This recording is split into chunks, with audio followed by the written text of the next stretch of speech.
So when I was like 10 or something, I rode my bicycle with my best friend and we went to the rental place. And so I didn't speak a word of English, and we didn't have, being in Quebec and being French in North America, we didn't get games in French.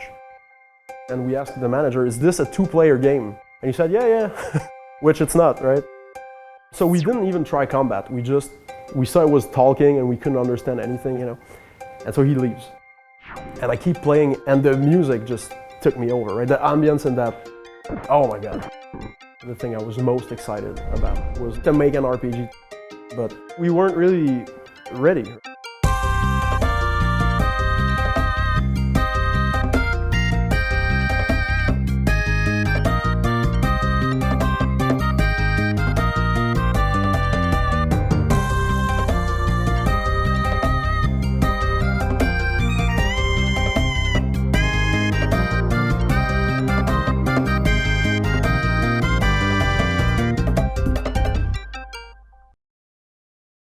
So my name is Thierry Boulanger. I'm the CEO of Sabotage Studio.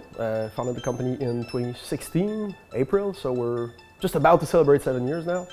And what I do mostly at the studio is creative direction, so all things game design. The mission, if you will, was to take inspiration from retro games, from the genres that always stuck with us since playing games as kids. And we wanted to modernize, present experiences that are as good as our memories of those games. So for sure with Messenger, we addressed the action platformer there with the Ninja Gaiden inspiration. Right now with Sea of Stars, it's more of the turn-based RPG. So I had been for, 7 or 8 years? So I was a gameplay programmer and I wanted to be a designer. It was a bit of a struggle there because, the bigger company thing of, well, you're valuable where you are, so let's not take a risk. And I said, well, what about my dream, And I actually pitched Messenger to my employer who said, well, there you have it, you're not a designer, get back to coding. And it was pretty clear that when someone says you can't do something, it just means you can't do it with them, right? And so it was kind of like, we need a business now. Starting my own studio was the way that we could sort of freely work with the people that I cherry-picked on the ideas that I wanted to work on. And so in April 2016, so a year prior to that, with our level designer Phil, we started working evenings and weekends on a prototype for Messenger. And when it started getting together, our composer Eric joined, made a first track, the Autumn Hills one, which is still kind of the highlights of the soundtrack. And then we realized we kind of had something, so we started the company and then started trying to get funding and get all the team together, and yeah.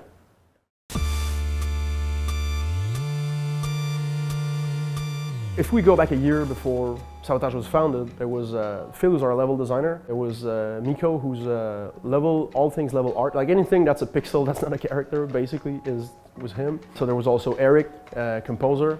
A year in, when we founded the studio, my buddy Martin co-founded with me. And then we had Sylvain join as the gameplay programmer so that I could stop coding at long last. And then Cal joined later on. He's our integrator now, but he was QA back then. And then Jean-Luc joined for animation and Savannah. So we had, 7 people to launch the game. And then Devolver got involved. That was about 8 months before release. We met at PAX South in January of 2018.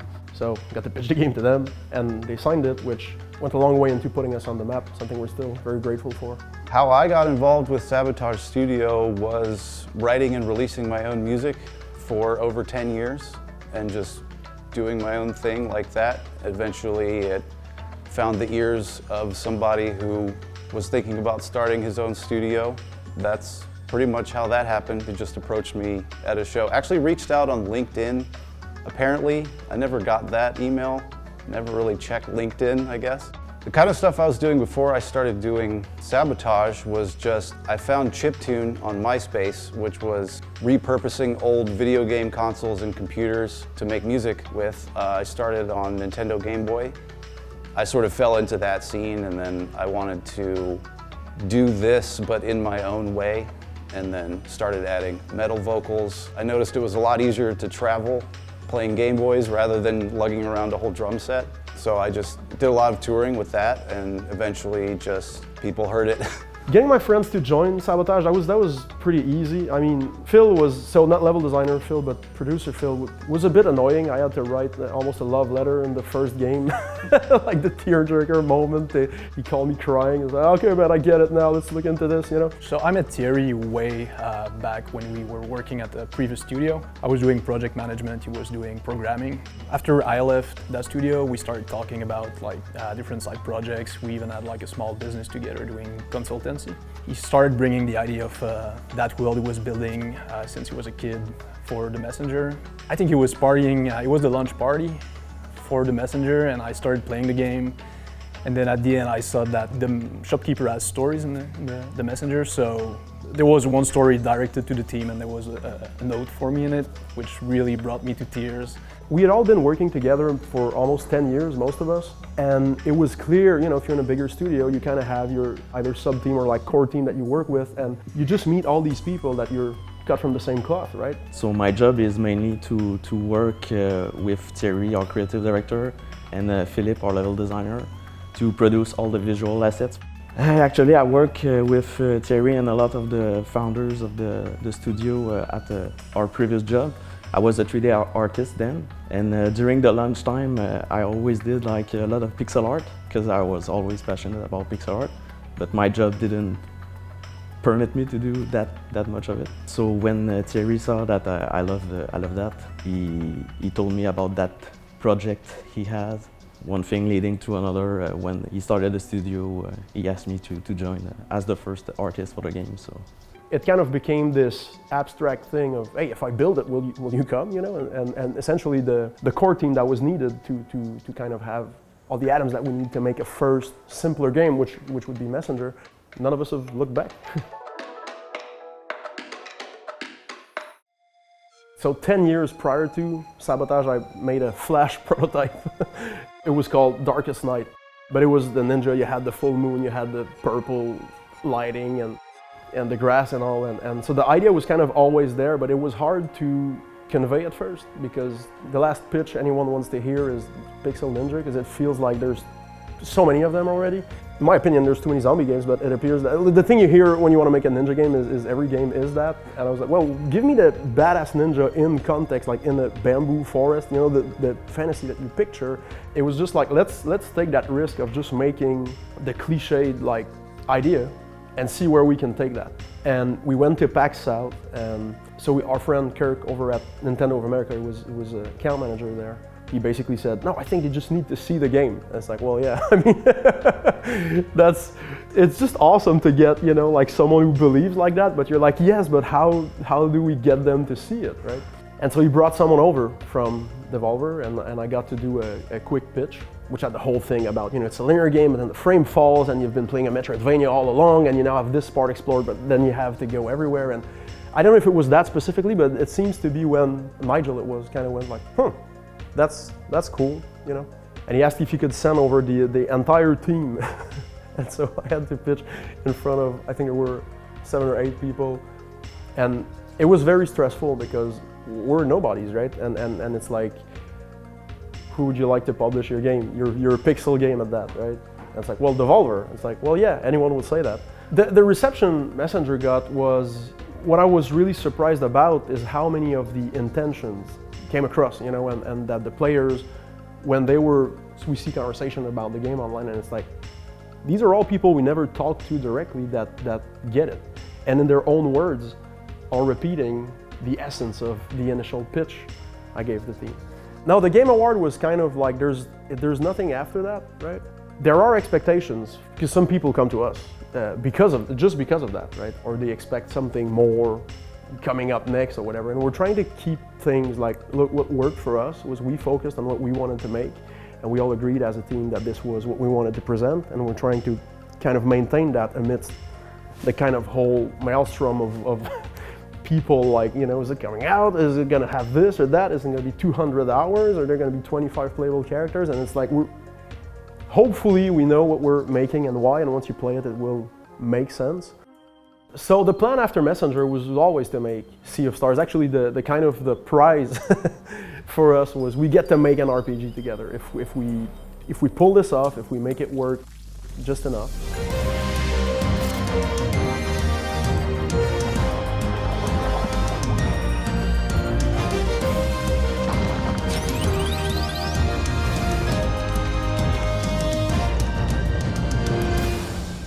The high-level pitch, I guess, for Sea of Stars was there was never a game that ticked all the boxes.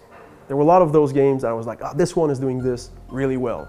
Oh, that thing is really fun. And whenever there would be a new one coming out, I was hoping it would be the one that has it all. If you look at Chrono Trigger, you have the fact that combat takes place in the same areas that you're traversing. There's no transition, you don't go to a separate arena, no random encounters. You can see and touch everything. Then you look at Super Mario RPG with the timed inputs, right? Which makes kind of like combat is turn-based, but it's also active. There's something to it, like fighting a new enemy is not just here's a health bar, here's the weakness, let me exploit that. It's also a new pattern to kind of learn.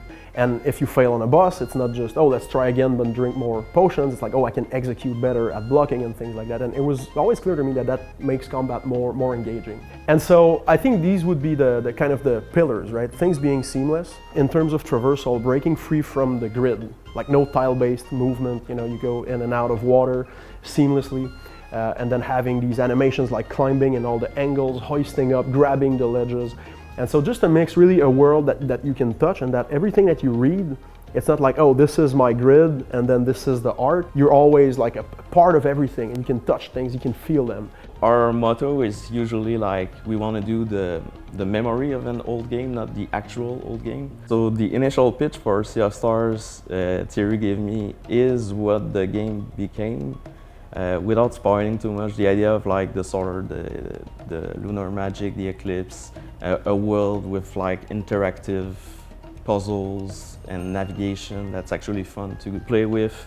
It's kind of the dream, right? You're making an RPG with your friends. I don't know. For me as a game developer, I always knew that's what I wanted to do for a living, and that just sounds like the coolest thing you can possibly undertake, But I think where it feels legitimate for us to propose an entry is that I think we're rethinking or freshening up or modernizing enough elements and hopefully while telling a good enough story. And we decided, like, let's see how far we can go just being a fully independent studio. And this is when we started like thinking about, building that marketing infrastructure in-house and starting developing the relationships with, other parties. Around September 2019, we started working on that reveal for Sea of Stars, which was planned for March 2020. So the team was hard at work on, setting the direction for, art direction, sound direction, creative direction, and everything. I can't really cite a direct reference in terms of audio, but it was more just trying to capture the era, but also just because of the nature of the project, there was so much more room for sort of experimenting with having more high fidelity audio sort of hidden in there. Sea of Stars, I really wanted to create, in terms of the sound design, like really create like ambience for each area. There's no such thing as silence really. Like if you go outside, you hear wind, you hear traffic, you hear people, construction, whatever's happening. Kind of the same thing for the game. I think to make each area really feel unique, you really have to hear like the wildlife or the critters that might occupy that area, on top of the music layers and the sound effects and all that stuff.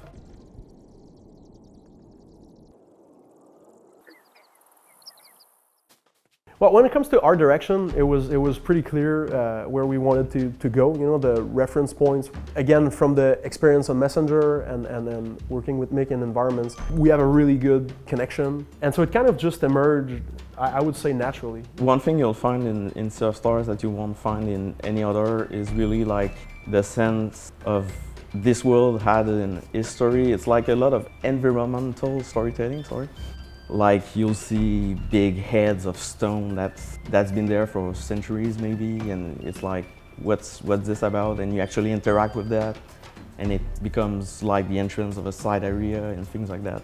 It's really like an interactive environment too. Well, so the main doubt that we were hearing, which was understandable, is are you a one-trick pony or whatever? Like, is the next thing that is as basic of an initial proposition likely to have the same kind of response. These things, they still kind of speak to us, and it's like, well, how far can we push expression within those simple ideas to keep those things fresh? The big challenge was the dynamic lighting, and so we couldn't tell the story of the children of the solstice and all that, and you know, controlling the stars and all, without dynamic lighting. The lighting has to be everywhere because it's a very core part of the narrative and of the powers that you're wielding. And so at first we spent about 6 months with just a tech artist and a tools programmer trying to figure out how do we render something that feels retro plus but doesn't break the immersion, you know? The idea around playtime also kicks into how many times you will replay it if there was no tedium. So there's no grinding in the game at all. And the idea is that you focus on the story, you just flow with it, and the rest will feel right. You get these upgrades, you get these level ups, you get these new gear from a chest or from a shop or whatever. Like the key metric that we have is everything should be done before the player is, right? You're always wanting something more, and you're like, it was fun being here, but then you're onto something else that takes over and you now care to be there instead. Hopefully in kind of the same fashion that some people were saying, if they're announcing soon, if it's not Messenger 2, I don't want to hear about it. But then once they see it, they're like, okay, actually I do want this, you know? So we're trying to keep it rolling, and in terms of the game, there's never like a stale bit that makes you go, I'll never replay that, you know?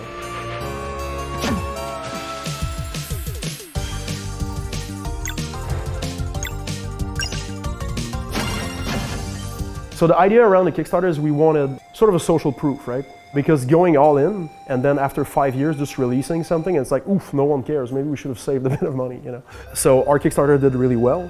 We raised over $1 million, and we got over 25,000 backers. And so publishers were coming to us because they were hearing about the game, and they wanted in, of course, because that's their job, right? To be in on the thing that looks like it's going to pan out. And so basically in all the business negotiations that you have after a successful Kickstarter, it's like, well, we have the proof that it works. So anything that's a risk for you in terms of, is it a good pick?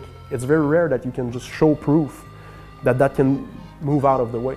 And so it gave us a lot of leverage to go for what we wanted for ourselves, which was to self-publish.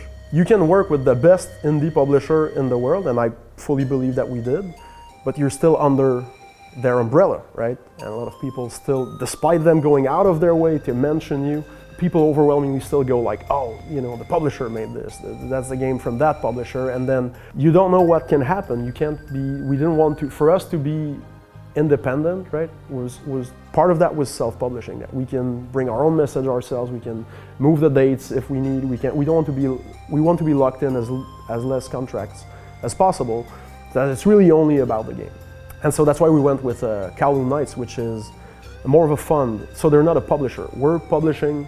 If you have a publisher, your publisher pays you, right? Whereas if you have an investor, kind of, you pay them, right? Royalties. So that means that you have all the access to all the dashboards to get all that data of who's playing in which country and how the curve's doing. And so it just feels right that the love that we want to keep pouring into our games, then we're the sole, you know, decision makers about what flies. Kickstarter was definitely like a highlight of my career, to see like, okay, the players are there for that idea, and that has been like the project for which I joined Sabotage first. So yeah, we started working on just doing our homeworks, analyzing modern Kickstarter campaigns, seeing what works, what doesn't work. It was also, you know, establishing the brand of Sea of Stars, so the logos, the, you know, key art and everything, the websites. And then, so we're going to GDC, right? GDC 2020. And we had the day of the of the spring equinox. Very cute, right? It's like, oh, it's the spring equinox, we're gonna announce the sun and moon thing with eclipse power and all. Early 2020, we started doing the booking for GDC. There was like a press tour with our new PR partner. That was like, everything was organized, the suite was booked, and everyone will be rolling in, ready to give the pitch and all. And then, yeah, everything gets canceled about a week and a half prior to that. We're looking at this like, okay, do we still go for it? In regards to the Kickstarter, I think I messaged Phil, I was like, because we launched it, like a week after lockdown or something like that. And I messaged him, I was like, are we still doing this? Like, I mean, I know we've been planning it for months and all that, but is this still happening? He's like, yeah, we're in too deep, we gotta do it. It was one of the hard decisions we had to make, I think, professionally. Like, do we go ahead? It was super risky. Like, the landscape was changing, like, on a daily basis. The discussion was changing around COVID. Is it dangerous? Is it gonna be long-term? And do you do it? Do you risk missing your reveal? Like, you don't have a reveal, if, you know, it's gonna be like one reveal every, I don't know, 5 to 7 years. So missing it will be sort of critical to the studio. We work in entertainment, right? And that plays a role in society. Like some people need to reset, they need escapism and things like that. And it kind of felt right, like, okay, yes, it is a business risk, but it's also a moment where we can kind of fulfill our role, right? So let's do it. Let's show them something pretty that they can get excited about and hear new music, and hopefully that kind of, on some level, helps a very tiny fraction. I think the only sad thing about it is that there was such a good energy at the studio in the months leading to the Kickstarter campaign. And we ended up pressing the button. It was just Thierry and I at the office, you know, alone, celebrating just the two together. But yeah, other than that, it was a really hectic month. Like, we just worked like every day. So we shot a video of the pitch that we were gonna do in person at GDC. We basically shot here in the meeting room with the build, explaining the mechanics and all. It's hard to imagine now, but it was before any meeting happened on Zoom, right? And we actually went ahead and proposed that. I think it was on Skype back then that we did most of them. And we basically sent all the appointments that we have. Here's the pitch video so that you get an understanding of the game, and then we'll use the allotted time that we have to do a remote meeting. And yeah, COVID happened. We revealed Sea of Stars. With the success of the Kickstarter campaign, we sort of have the resources to keep going. We realized, I think we can pull this off, like doing the full self-publishing effort after that, and we just went along with it. It was like, I didn't know a lot about publishing, so I learned over the years. Working with Thierry, who really helped me, you know, understanding the ropes of game development too, and all that. I remember we were here, and so the studio was empty, and we just hit launch together, and on the campaign, filled pressed. And yeah, we were watching the numbers go up, and while also understanding that it was gonna suck for an undefined amount of time, but we definitely latched on to that as a coping mechanism. About halfway through, we got confirmation that Mitsuda will be participating in the game. We had reached out to him a couple of days before the campaign, and it went pretty quickly. Like, we got confirmation, like, hey, it's gonna happen. So we did a second big beat like 2 weeks after, which wasn't planned initially, which really brought it like second wind to the campaign. Mitsuda is he was very receptive to the project. Obviously, he you know, accepted to do it in the first place, and he was really interested in the characters, the story, everything. And so when talking about Sea of Stars and rambling about all the things that would be ridiculous to have, for sure getting Mitsuda himself to contribute like a guest track or whatever was like, yeah, sure. I sat down with Thierry and we sort of went over all of the tracks that we wanted to get from him, and was like, we need a town theme, we need a boss theme, all that kind of stuff. And so all the tracks that we got out of him was like, we needed to make sure that we got his stamp on. So that we even got a reply, right? I don't know, but in my mind, how many times has this guy heard, hey man, you want to go back to that thing? And we'll never know, right? Because we go through Tom, who's his like producer and also like kind of English-speaking representative or something, and it's been a great collaboration. But if I could get one question for him, is like, what did you see, right? What happened that when you got that pitch deck, you said yes, right? For the production side of it, in terms of the music production side of it, he was, you know, obviously he has access to like orchestras and singers and all this, but for the game that we're making, we wanted to keep it retro and to sound more like Super Nintendo. Like the sounds in pretty much all the songs are identifiable Super Nintendo sounds. He took a similar approach. I guess his approach is he writes the piece and then he'll resample it as like some of the instruments individually as Super Nintendo sounding instruments to get more of that like genuine sound out of it. It's a little bit surreal, yeah. I would say yes. Nobody gets to do this.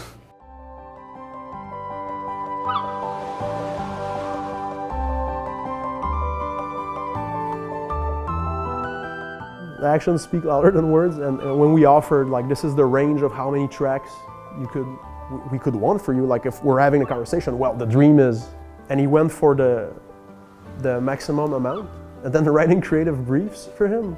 Oh man, here's sketches of this like town, and even telling that story, I kind of fear that by telling it, I'll realize it never happened, you know? But here we are. If the game doesn't work out, Phil and I are in debt for the rest of our lives. Oh, I think everybody in the team does feel like a lot of pressure. It's, you know, once the launch date is set in stone, it's basically like a back calendar, and now we don't have a lot of flexibility when it comes to timeline. It's just we have to be super tight with everything. The numbers seem good and the reaction seems good, but also like in terms of expressing something, seeing it come to life, we're in a very lucky position. Like I look at the game, it's been 5 years, and I'm happy with it. You know, I can't speak for everyone on the team, but I look at you know, as far as game design, game direction, and the writing goes, that's the best I can do. There was not a moment where, you know, someone else on the team said, I can't do that, we can't do the thing you're talking about. What I was feeling, it was like same as like what a lot of people were feeling around that time, just kind of disconnected and sort of isolated, all that stuff. But now, you know, having this to work on and just sort of anticipating the workload and still trying to like figure out how I was going to design the sounds, how I was going to write the music. Yeah, so we're a couple months from release now, and it feels, like Eric was saying the other day, that there's too much left to do, but also there's too little left to do. I think one thing that's gonna hit us is the reality that we won't be working on this forever, because we just have such a great daily routine of like caring about these things and seeing the new stuff come out and then comparing with what someone else did. Oh, that's great, oh, I can't wait to see that in game and all of that. And so to be losing that, because for all of us it really feels like it's a concrete version of the abstract idea that you have of doing this for a living and it all panning out, you know. There's still a lot to do for the release of the game. I don't think we'll cut any content. I think everything will be there for the game, so it's pretty wild for me to actually have done it after so many years now. Yeah, I'm not so much looking forward to launch and the acceptance that it's over, you know, it's out of our hands, and we're not like tight in terms of timeline right now. Everything is just going to be like a smooth landing, so that certainly feels great. There's a lot of pressure, and even though there's still more to go, I think there's always going to be the pressure of, is it good enough? There's that old saying where art is never finished, it's just abandoned. So at some point, I think with all the milestones that we have internally and the inevitable deadline that we have on the whole project, it's keeping me motivated to make sure I get everything done that I can before it's too late. My personal nightmare is that because we've shown everything except for the script, right? So I'm just hoping it's not the weak link. Well, I'd say my biggest fear is like there's a lot of unknown. There's like so many variables when it comes to launching a game, and I think the inexperience on my end is one thing that's sort of, it's like going straight to the final, you know, it's just like I don't have any onboarding of like doing a launch. I don't have like 3 games before, so it's just like I'm going all in on this one, aligning everything to make sure we get all the eyeballs on what the team has crafted over the last 5 years. My biggest fear is running out of time before I get to do everything that I need to do, but I sort of oscillate feeling confident that I am on the right track and that everything's going to be fine to like, oh no, there's no time left. So what I'm hoping happens when people play Sea of Stars is that there will be a sense that it belongs on the shelf with the games it's paying tribute to, that it's a worthwhile entry, you know. It was like, yes, it belongs there, it makes sense. I'm not just glad I backed it or tried to support it because it calls back to a thing. What I'm excited the most about the players seeing the game is definitely the environments. I mean, that's what I worked on. I really feel we have a nice variety of environment in the game, and I can't wait to see the surprise in some areas and reaction of the players when they get to play with it. So the journey for me has been like very emotional. It's It's pretty much the same reality for everybody. It was like the last years were sort of a roller coaster in terms of like emotion. It was like lockdown, going back to reopening up and all that. It's really something special to see it come to life, and I feel like I'm almost like pre-nostalgic of it's all the people we love coming together, working on the same thing, with the experience also, with the maturity, like professional maturity that comes with a lot of experience before. Yeah, I don't know what's gonna be after, but this is like something that's really, really special to me. So moving forward, we're definitely sticking to pixel art. If we were, I don't think it's off the table that we would do retro 3D, you know, like Nintendo 64 or PlayStation 1 kind of. But that would be with the same team. That would be our 2D artists and animators figuring out the 3D pipeline to you know, from scratch to kind of capture what actually happened industry-wide, right? When this new tech arrived. I guess we'll just keep on making what people don't expect, and hopefully in a way that's fresh enough that they want to stay on board with us. I know I'm gonna look back at some point at that specific moment of my life and be like, I wish I was more present, you know, because there's a lot happening and it's easy to get sort of distracted. But yeah, at this point, I try to be as present as I can be for the last miles. Yeah. Yeah, I'm excited for the players to actually play the game. I think we really did something amazing as a team, not only me, but the character animation, the level are interesting, the mechanics are fun and deep. I just can't wait to see the players touch that game. I'm very excited, I'm very proud and honored to be a part of this journey, and I'm excited to see what people think of it when it finally comes out. So it's been a lot of focus for the last 8 years, you know, on getting this to just be a thing. But I think after Sea of Stars, we'll be myself, but also a lot of people on the team. I think we'll be looking at balance a bit more, you know. We made it, it's great. We wanted to go see at the end of the tunnel of how far we can push something. But yeah, no, we'll just keep on making games, that's for sure.